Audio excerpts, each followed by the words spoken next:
That's Nick. And that's Joseph. And today we're here to talk about Guillermo del Toro's Pinocchio, which premiered at the 2022 BFI London Film Festival. Netflix released it a little bit early theatrically, December 3rd, and it will be available on their streaming platform December 9th, 2022. It is Guillermo del Toro's 12th feature, which he co-directed with Mark Gustafson, making his directorial debut. Previously worked on many animated projects, Mr. Gustafson, including as the animation director of Fox and His Friends. I had never seen... Fantastic Mr. Fox. Okay.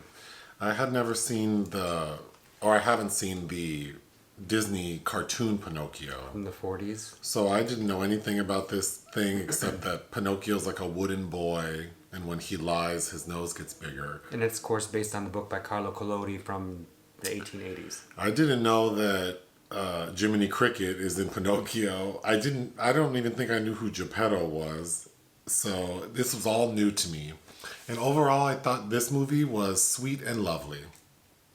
Sure. It felt long. It is. It is like an hour and 57 minutes. You know, the thing about Pinocchio, besides the Disney cartoon version, is it's not really a tale for children, at least what we'd think of as contemporary children's stories, because it's quite dark. And we've had a glut of other Pinocchio adaptations, like Robert Zemeckis' earlier adaptation with Tom Hanks this year, Matteo Garrone, an actual Italian, making the film in 2019, which that's a very dark version, I thought. This is like stop motion? Yes. Mm-hmm. Yeah. Okay, the story of Pinocchio in this movie is that it's 1930s in Italy, and... Which is a terrible time, fascist Italy. And this man, Geppetto, has a son. And Geppetto looks quite mature. Like, I thought that was his grandfather, but they say it's his dad. So Geppetto has a son named Carlo. I don't know where the mom is, but Geppetto and Carlo have a great relationship. They're very loving to one another. And one day at work, because Geppetto brings Carlo to work, little Carlo's helping his dad, and the day's over. Restore a Christ on the crucifix figure. In a church.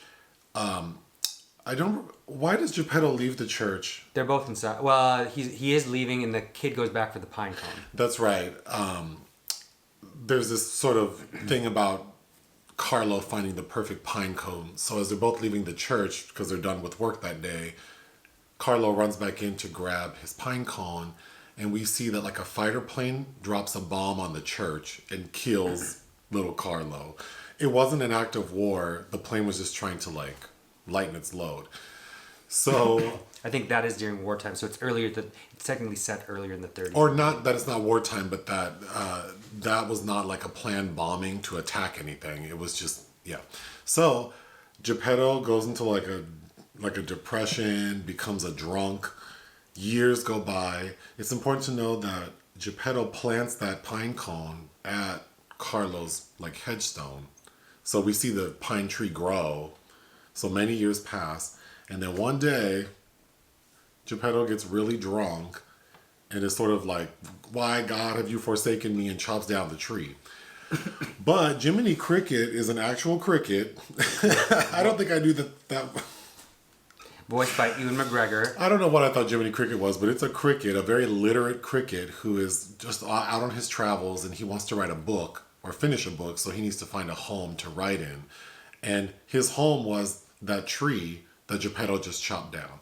So Geppetto drags the tree back to his home, a portion of it that the cricket is in, and he carves a little boy doll out of it. Very fast, too. And then passes out from being drunk. So then like a wood spirit? A wood sprite, voiced by Tilda Swinton. Comes along, and she's a good entity, and she recognizes how hurt this old man is, so she brings the little wood doll to life and says, you're going to like be with this man and make him happy. And then he tells the cricket, if you help we're naming it Pinocchio. Since your home is in his heart. If you take care of him and make sure he's a good boy, I'll grant you any wish you want. So then of course it's difficult because, Geppetto has to like take care of this wooden kid, and Pinocchio's, he's new to the world, so he's kind of annoying because he's not doing what he's supposed to be doing, but he's a good boy, and Geppetto grows to love him. But Okay, there are two people trying to get at little Pinocchio. There's like a circus ringmaster who wants to use Pinocchio for like a sideshow voiced by Christoph Waltz. Count Volpe. And he has a monkey voiced by Cate Blanchett. Spazzatura. And then there is like this general for the military. Podestà, voiced by Ron Perlman. Who hates Pinocchio. Like he thinks he's like an abomination.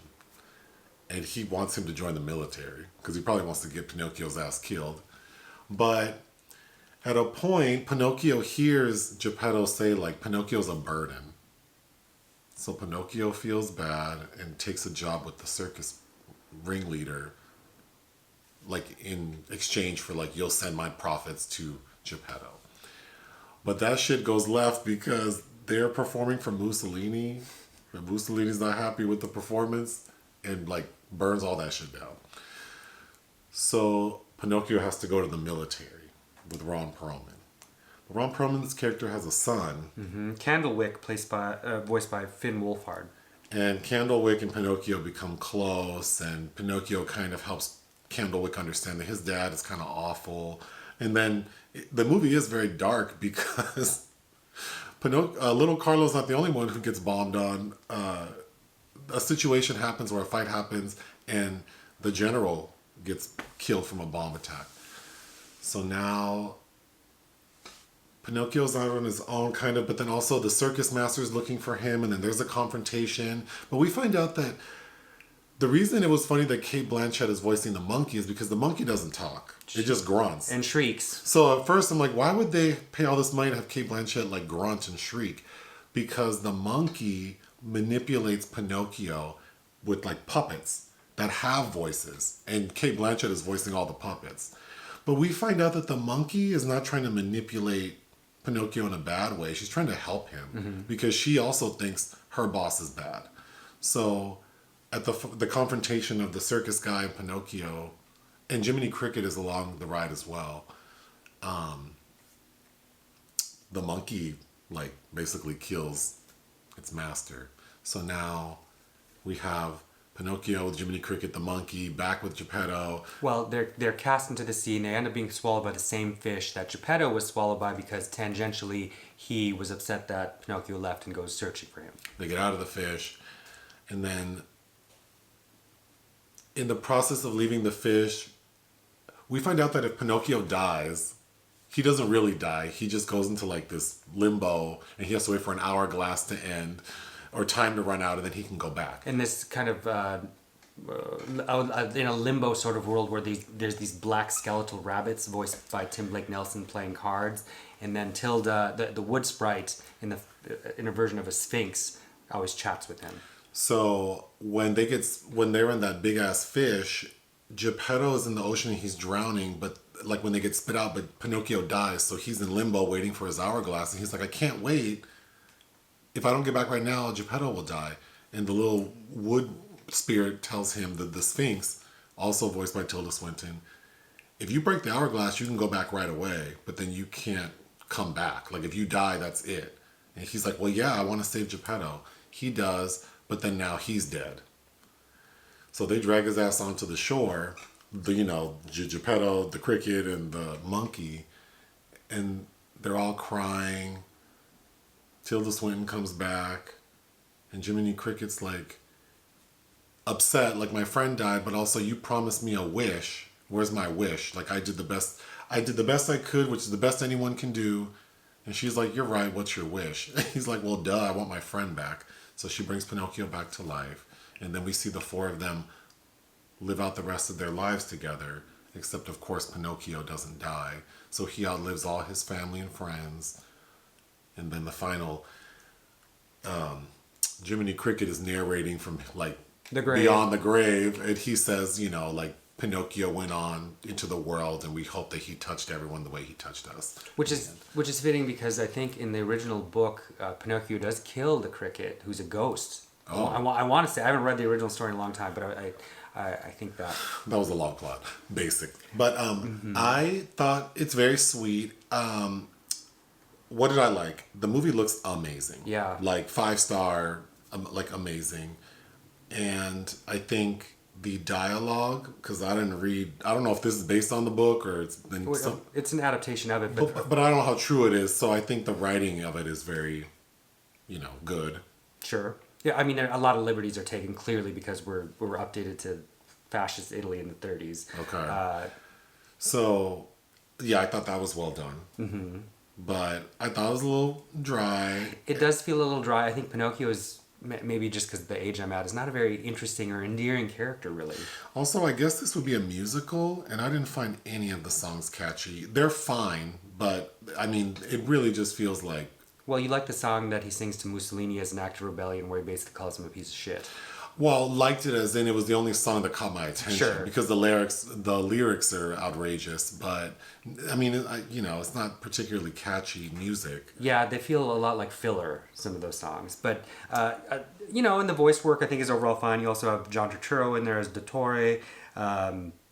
Gregory Mann voices Pinocchio, and David Bradley is Geppetto. And they all do a fine job, but I think I was most amused by Cate Blanchett as Spazzatura. And Tilda's good, but... this is my first time watching a Pinocchio thing, so now I know, but I think I was more interested in the cricket. I would have preferred like a movie focusing on the cricket. Who's voiced by Ewan McGregor. Yeah. And he was amusing as well, and I liked his little mustache. He looked like a purple cockroach. Yeah, that character was super cute, and I felt like that character would have given us a much more magical world to be in. But yeah, this movie's quite dark, and but it also could have been darker. I think what always freaked me out as a kid about the cartoon, and in some other versions I've seen, is where they get caught up in that racket where Pinocchio and another character start morphing into donkeys. Which I guess which I remember being kind of terrified by as a kid. Some of his shows that he's doing for Count Volpe get more and more elaborate. And there's this one with all these kind of birds he's using, which my mind went to Robert Altman's Brewster McCloud about Bud Cort having those wings, and which I have no idea if that was a reference point. But the score is fine. You have Alexander Desplat, of course, kind of always doing what he does, I felt, but... Del Toro's been trying to make this film film version of Pinocchio for years because he wanted John Hurt as Geppetto. Of course, he's dead now.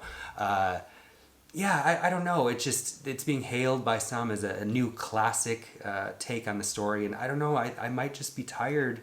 You're just kind of coming to the story and already finding it a little dry, but I think I've just seen too many versions of this lately. What would you give it?